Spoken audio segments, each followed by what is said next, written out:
This piece of history is proudly supported by the Museum of Vancouver. Vancouver's story begins here. We're in the basement of the Museum of Vancouver. They like to refer to it as collections storage. We are talking today about Woodwards. This is Denise Fong. She's going to tell us what are we looking at here.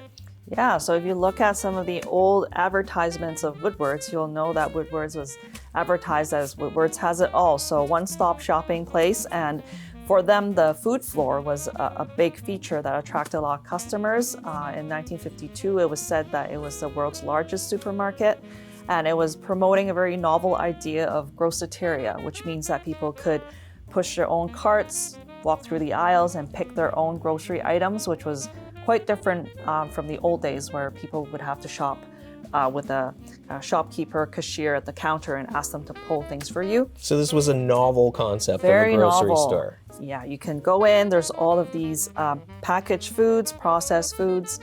They also sell fresh produce. They source a lot of the fresh produce from local farmers.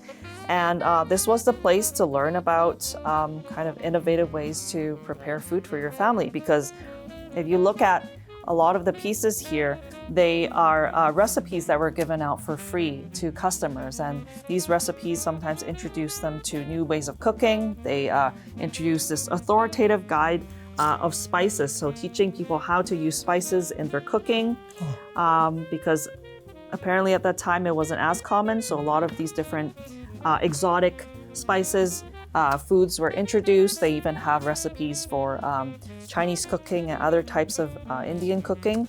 And so they would promote this to attract customers to purchase products from the Woodwards food floor.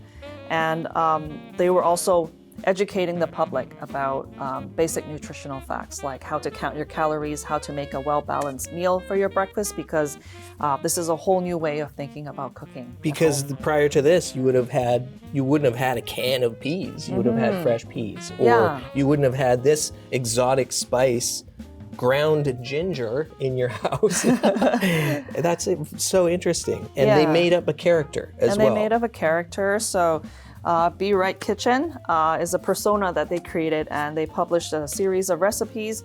But they also had Mona Brun, who was a personality, kind of like the early day Martha Stewart, who was doing a lot of cooking demonstrations and teaching people how to cook and prepare healthy, nutritious, and affordable meals. Awesome. Yeah. Okay, so Woodwards was around for 100 years. The last store closed in, I think, 1992. You can come learn more at the Museum of Vancouver. Vancouver's stories begin here.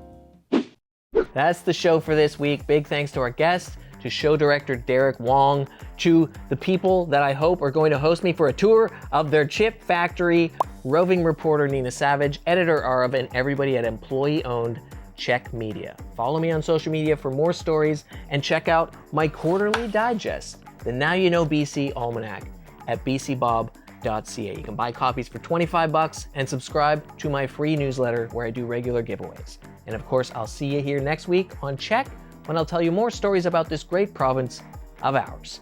And now you know BC.